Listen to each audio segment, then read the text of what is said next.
The message was brief, formal, and absolute. Effective immediately, the United Terran government ceases all diplomatic relations with the Galactic Council. All embassies will close within 48 hours. All communication channels will be terminated. Do not contact us again. No explanation. No demands. No negotiation. Just silence. Chancellor Vornine stared at the message for a full minute before the implications crashed down on him. Get me the human ambassador. Now. Sir, the embassy is already empty, his aide reported, voice trembling. They left an hour ago. All human diplomatic staff across Council space are withdrawing simultaneously. This is about the Proxima incident, Council member Rathine said quietly. We voted against investigating the attack on their colony. It was one colony, Vornine protested weakly. 300,000 dead doesn't justify. It justified enough for them to cut us off completely. Rathine pulled up the voting record. We had evidence the Zelker sovereignty was responsible. The humans asked for sanctions. We voted no because Zelker provides 60% of our dark matter exports. The chamber filled with delegates, all demanding answers. Why had humanity reacted so extremely? Surely they understood political realities. Surely they'd negotiate. But humanity didn't negotiate. They simply stopped talking. Week 1 brought confusion. Human ships ignored all hails, even distress calls from Council vessels. Human colonies went dark, refusing entry to Council ships. The vast human trading network that had connected a third of known space simply shut down, but only to Council species. Week 2 brought concern.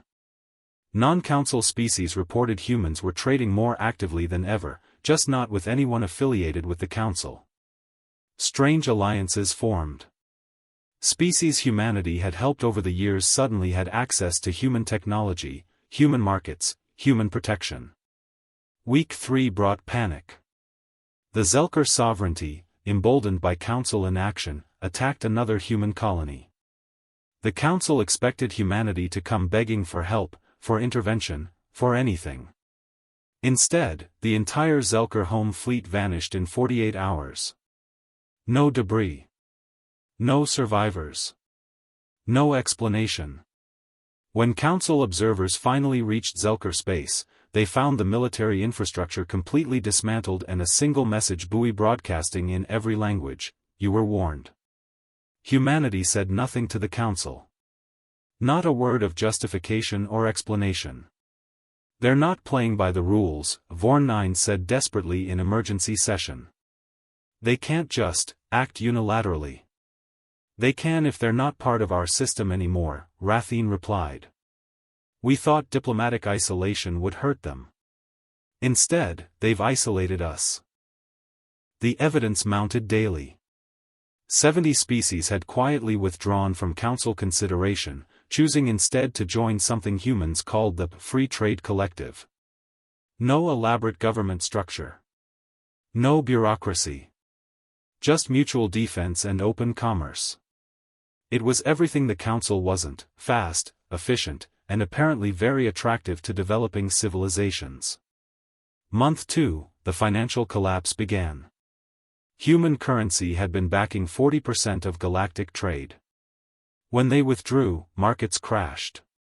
The Council's emergency funds, largely held in human banks, were frozen, not seized, just frozen.